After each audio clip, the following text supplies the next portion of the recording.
ليه دايما نفس الخناقة بتتكرر كتير بين الزوجين؟ في 4 أنماط بتدمر التواصل بين أي اتنين. في بيوت كتير بيحصل فيها خلافات. المشكلة هنا مش إن الزوجين بيتخانقوا، الخناق والاختلاف واردين جدا، مفيش علاقة بدون خلافات. لكن المشكلة الحقيقية هنا إن هما بيتخانقوا بنفس الطريقة وبنفس النمط وبنفس النهاية كل مرة. هي تقول انت عمرك ما بتسمعني، وهو يقول لها انت دايما بتكبري المواضيع. هي تعلي صوتها، هو يسكت. هي تعتبر سكوته تجاهل، وهو يعتبر كلامها هجوم. وفي الاخر كل واحد فيهم بينام وهو حاسس انه لوحده وان الطرف التاني مش فاهمه. في الفيديو ده هنتكلم عن 4 أنماط خطيرة في الخلافات الزوجية، ووصفها عالم العلاقات الزوجية جون جوتمان باسم الفرسان ال4: النقد، الاحتكار، الدفاعية، والانسحاب، والصمت. معهد جوتمان بيقول إن أول خطوة لتغيير الخناقات المتكررة هي إننا نعرف الأنماط دي ونبدأ نستقبلها بطريقة تواصل أهدى وأصح. طب إيه هي خطوات التغيير؟ وإيه هم الفرسان ال4 اللي اتكلم عنهم جوتمان؟ عايز تعرف؟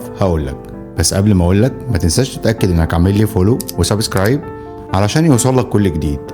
ويلا بينا نبتدي الحكاية. الخلاف عمره ما كان هو المشكلة، ومهم جدا اننا نبدأ من النقطة دي. وجود خلافات بين الزوجين مش معناه ان العلاقة فاشلة. العلاقة الصحية مش علاقة ما فيهاش خلافات، لكن العلاقة الصحية هي علاقة بتعرف فيها تختلف ازاي. في فرق كبير بين زوجين بيقولوا احنا مختلفين، طب خلينا نفهم بعض، وزوجين بيقولوا انت المشكلة، انت السبب، ومفيش فايدة، واحنا عمرنا ما هنتفاهم. الخلاف الطبيعي يتكلم عن المشكلة، لكن بقى الخلاف المؤذي بيهاجم الشخص نفسه. يعني بدل ما الخناقة تبقى على موقف حصل، بتتحول لمعركة عن الشخصية والكرامة ومين الغلطان ومين اللي عمره ما بيتغير. وهنا الخلاف بيكبر حتى لو السبب الأصلي كان بسيط. طب مين هم الفرسان ال4؟ نبتدي بالفارس الأول: النقد.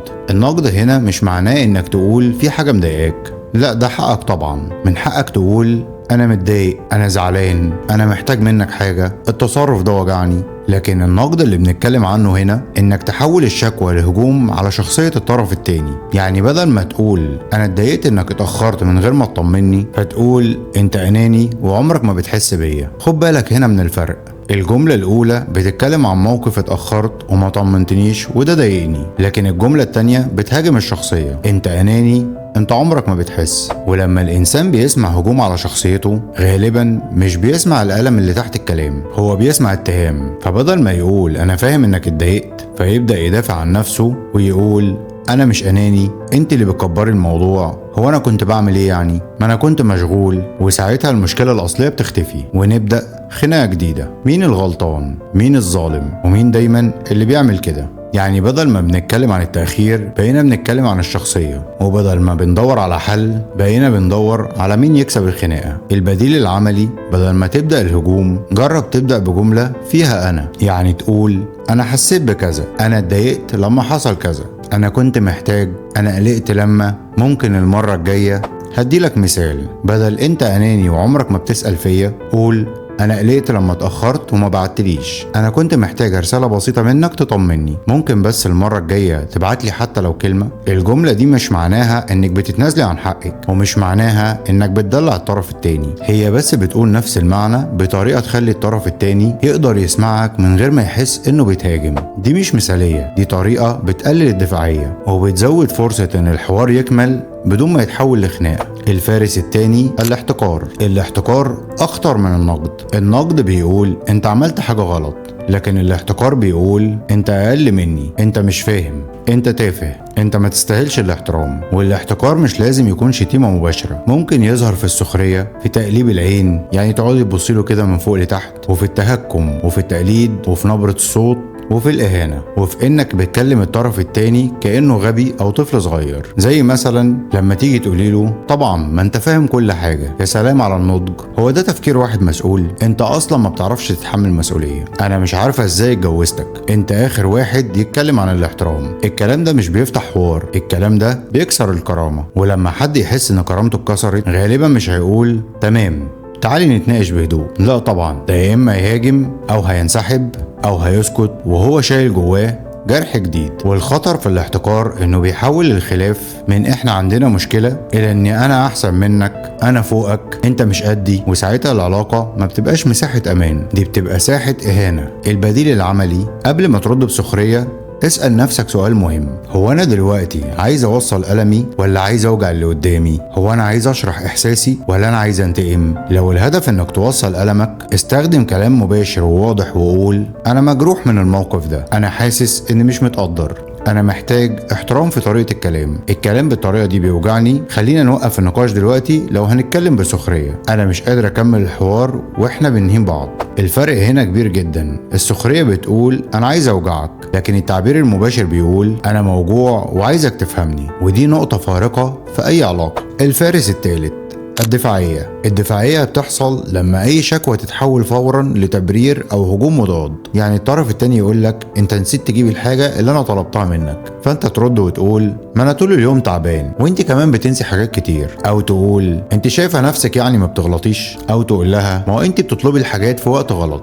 هنا انت ما سمعتش الطلب، انت سمعت اتهام فرديت باتهام. الدفاعية احيانا بتكون محاولة لحماية النفس، يعني الشخص جوه نفسه بيقول انا مش وحش، انا مش مقصر، انا مش عايز اتحط في خانة الغلطان، وده مفهوم. بس المشكلة ان الدفاعية في العلاقة بتوصل رسالة صعبة للطرف التاني، كأنك بتقول له مشاعرك مش مهم، المهم اني اثبت اني بريء، المهم اني اطلع نفسي صح، المهم اني ما اشيلش انا المسؤولية لوحدي. وساعتها الطرف التاني يحس انه مش مسموع، فيزود في الكلام او يعلي صوته او يجيب مواقف قديمة، أو يبدأ هو كمان يدافع عن نفسه، وتتحول الخناقة من موقف بسيط لمعركة طويلة. طيب البديل العملي: خد جزء من المسؤولية حتى لو جزء صغير. مش لازم تعترف إنك غلطان في كل حاجة، ومش لازم تلغي ظروفك، ومش لازم أبدا تسكت على حاجة مش حقيقية، لكن جرب تقول: عندك حق، أنا نسيت، كان المفروض أبلغك، أنا فاهم إن ده ضايقك، أيوة عندك حق، كان ممكن اتصرف احسن من كده، طب خلينا نشوف نصلحها ازاي، انا ما قصدتش ابدا اضايقك، بس فاهم كويس ان اللي حصل ضايقك. الجملة الاخيرة دي بقى مهمة جدا، لانه في فرق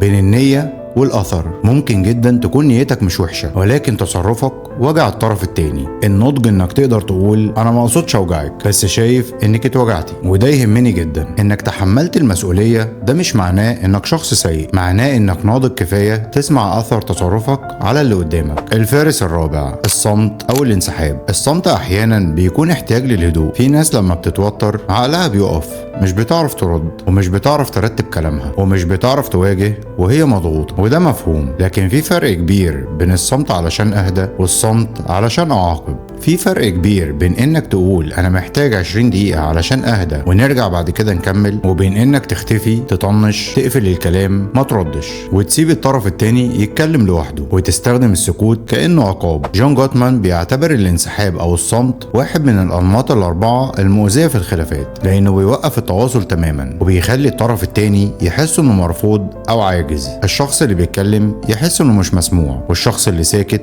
غالبا هو كمان حاسس انه غرقان ومش قادر يستحمل. يعني احيانا المشكلة مش ان الشخص صامت، ولا انه ما بيحبش، ولا انه مش فارق معاه. احيانا جهازه العصبي مش قادر على المواجهة في اللحظة دي، لكن النتيجة على الطرف التاني بتكون موجعة جدا، لانه وقتها بيحس هو انا بكلم حيطة، هو انا لوحدي في العلاقة، هو مش مهتم، هو بيعاقبني بسكوته. طيب البديل العملي: بدل الصمت المفتوح استخدم انسحاب محدد ومحترم. يعني قول انا متوتر ومش هعرف اتكلم كويس دلوقتي، محتاج بس نص ساعة اهدى، انا مش ههرب من الموضوع، بس خلينا نرجع نتكلم كمان شوية، انا سامعك بس محتاج ارتب افكاري، انا خايف اقول كلام يجرح، فبهدى شوية ونرجع نكمل. الفرق هنا كبير، انت مش بتعاقب، انت مش بتظلم نفسك، انت مش بتختفي، انت وضحت انك محتاج تهدى بس راجع تكمل الحوار، وده بيطمن الطرف التاني ان الموضوع ما اتقفلش وانه مش لوحده. خلينا ناخد مثال بسيط: زوجة بتقول لزوجها انت رجعت متأخر وما بعتليش وده ضايقني. رد مؤذي ممكن يكون انت اصلك نكدية وبتدوري على اي مشكلة. وهنا بدأ النقد والدفاعية. هي في الاصل قالت شكوى، هو سمعها هجوم فرد بهجوم، وساعتها الحوار ممكن يكبر جدا.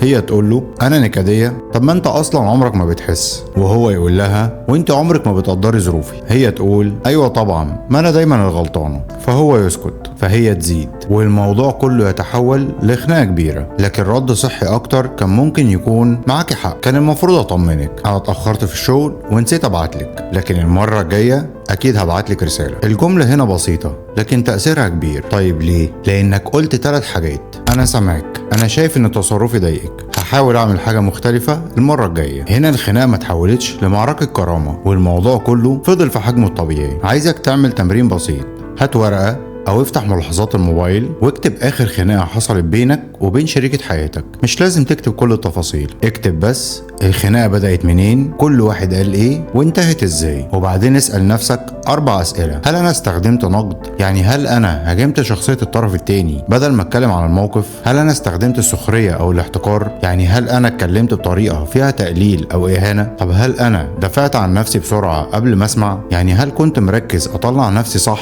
اكتر من اني افهم الطرف التاني؟ هل انسحبت او سكت بطريقة جرحت اللي قدامي؟ يعني هل اختفيت من غير ما اوضح اني محتاج اهدى واني اوضح للي قدامي ان انا هرجع تاني واكمل الحوار؟ وبعد ما تجاوب على الاسئلة دي اكتب جملة بديلة واحدة بس، جملة واحدة ممكن كنت تقولها بدل اللي اتقالت. مثلا بدل انت عمرك ما بتفهم، اكتب مكانها انا حاسس ان كلامي مش واصل ومحتاجك تسمعني للاخر. ومثال تاني، بدل انت نكدية انا حاسس ان احنا داخلين في خناقة، خلينا نهدى ونفهم ايه اللي مضايقك. بدل الصمت التام اكتب انا محتاج اهدى شويه وهرجع اكلمك بعد نص ساعه. مش مطلوب تصلح العلاقه في يوم، ومش مطلوب تبقى مثالي، المطلوب بس تلاحظ النمط، لان اللي ما بتلاحظهوش غالبا هتكرره. الخلافات مش هي اللي بتقتل العلاقة، الطريقة اللي بندير بيها الخلاف هي اللي ممكن تقتلها. النقد محتاج يتحول لشكوى واضحة، بدل انت اناني تقول انا اتضايقت لما حصل كذا. الاحتقار محتاج يتحول لاحترام، بدل السخرية والتقليل نقول انا موجوع ومحتاجك تسمعني. الدفاعية محتاجة تتحول لمسؤولية، بدل ما انا عملت كده عشان انت كمان بتعمل كده نقول فاهم ان ده ضايقك وخلينا نشوف نصلحها ازاي. والصمت العقابي محتاج يتحول لاستراحة محددة وبعدها رجوع للحوار، وبدل الاختفاء والتجاهل نقول انا محتاج اهدى شوية وهنرجع نتكلم بعد شوية. في الاخر العلاقات مش بتنجح علشان ما فيهاش خناق، العلاقات بتنجح لما الطرفين يتعلموا يختلفوا من غير ما يجرحوا بعض. اكتبوا لي في التعليقات ايه اكتر نمط بتشوفوه في الخلافات. وحياة سوية مع اسلام انور، والسلام عليكم.